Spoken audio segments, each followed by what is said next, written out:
नमस्कार, good evening, सत श्री अकाल। कैसे हैं आप सब? मैं भी बहुत अच्छी हूँ।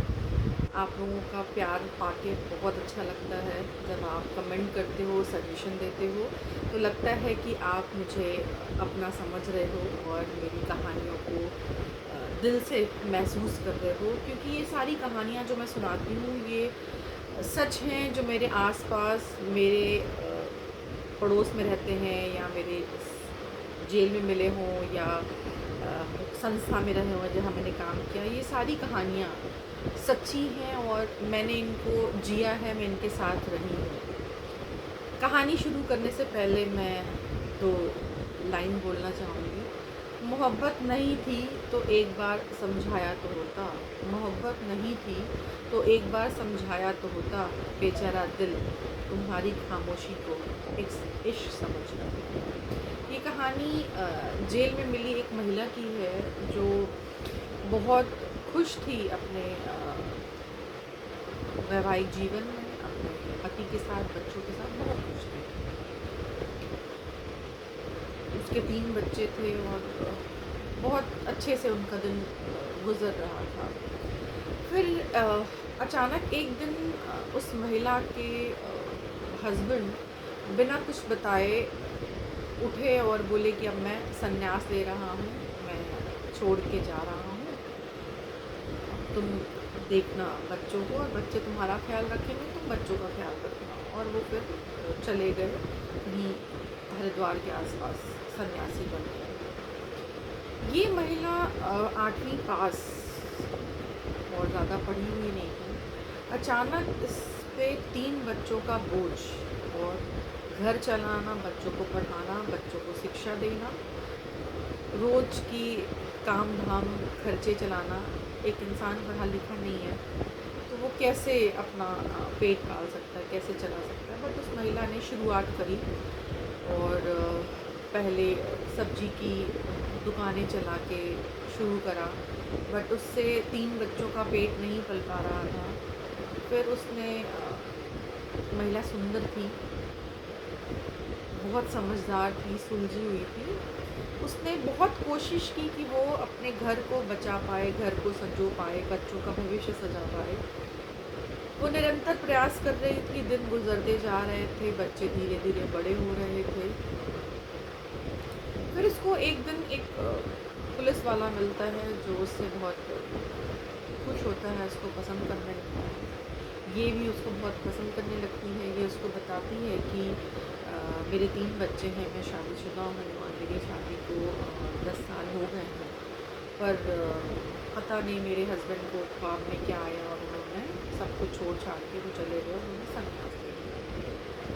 तो उसने बोला कि चलो तुम काम करो। फिर महिला को एक और व्यक्ति मिलता है, महिला उसको काम करना शुरू करती है उसके साथ। तो महिला सबसे ईज़ीएस्ट सोर्स ऑफ इनकम गलत काम ही है जिससे जल्दी आप पैसा कमा सकते हो। चाहे आप नशे का सामान बेचो, चाहे आप गलत काम करो। बहुत सारे गलत काम आपको बताने की ज़रूरत नहीं है, आप सब जानते हैं गलत काम क्या होता है। तो ये महिला बम बनाने का काम इसने शुरू किया, इसको पैसे मिलने लगे। फिर एक बार इसको एक ने बोला कि तुम किसी को कॉल करके बुलाओ कहीं, अपने प्यार में फँसाओ और उसको यहाँ कॉल करके बुलाओ।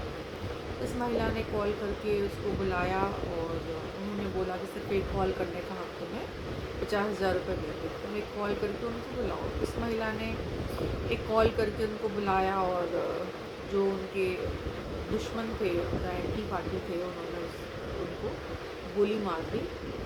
महिला को उससे कोई मतलब नहीं, महिला को ये है कि मुझे 50,000 रुपये मिल गए, मेरे बच्चों का पेट भर जाए। कौन मर रहा है, कौन जी रहा है, उसके लिए कोई मायने नहीं। फिर वो ऐसे ही काम करने लगी और एक दिन किसी की हत्या कर देते हैं और दोनों, वो पुलिस वाला जो उसका दोस्त बनता है वो और ये महिला, दोनों जेल आ जाते हैं। और जेल आने के बाद जो उनके खिलाफ़ गवाही देता है, वो अभी तो वो लोग जेल में रह रहे होते, तो उस दिन मेरी मुलाकात उनसे जेल में होती है और मैं उनको सिखाती हूँ कि जैसा आप कर्म करोगे वैसा ही फल आपको मिलेगा, इसी जन्म में मिलेगा। और सूद सहित आपके बच्चों को उसकी कीमत चुकानी पड़ेगी। तो ऐसा कोई काम मत कीजिए जिसका खामियाजा आपके बच्चों को भुगतना पड़े और वो कल को आपको गाली दें कि हम तो सीधे साधे थे, हमारी माँ के कर्मों का फल हमें मिल गया। तो महिला ने पूरी दिलचस्पी से पार्लर का कोर्स करा। जज आए एक बार विज़िट पे, तो उसने बोला कि दीदी ने तमंचा पकड़ने वाले हाथों को दीदी ने धागा पकड़ना सिखा दिया, जिससे मैं आज आईब्रो बनाती हूँ लोगों का। तो ये एक बड़ा फेमस डायलॉग बना था कि तमंचा पकड़ने वाले हाथ अब धागा पकड़ रहा है आईब्रो बनाने वाला।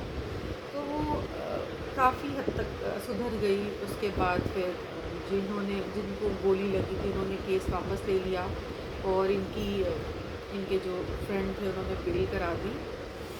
आज इन्होंने बहुत अच्छा पार्लर खोल रखा है और दो पार्लर खोल रखा है। एक में वो खुद बैठती हैं, एक में उनकी बेटी बैठती है और स्टाफ रख के वो अपना पार्लर चला रही हैं। तो मोरल ऑफ द स्टोरी ये है कि सडनली कोई फ़ैसला न लें। अगर आपको परिवार को छोड़ के जाना है तो आप जाएं। एटलीस्ट भविष्य के लिए, बच्चों और बीवी के लिए कुछ छोड़ के जाएं। आपने संन्यास ले लिया लेकिन आपका पूरा परिवार सफ़र करा, आपकी बीवी ने गलत रास्ता इख्तियार किया जिसकी वजह से बच्चों ने सफ़र किया। तो मोरल ऑफ़ द स्टोरी ये है कि अगर आप मेहनत से पैसा कमाना चाहें, बहुत सारे रास्ते हैं। लाइफ में कोई शॉर्टकट नहीं है, रातों रात कोई अमीर नहीं बन सकता, है ना। वक्त बदलने में भी वक्त लगता है, तो थोड़ा सा वक्त दें अपने भविष्य के लिए, अपने क्वालिटी को इन्हेंस करने के लिए, अपनी कैपेबिलिटी को निखारने के लिए समय दें। अपनी कमियों पे काम करें, ना कि गलत रास्ता इख्तियार करें।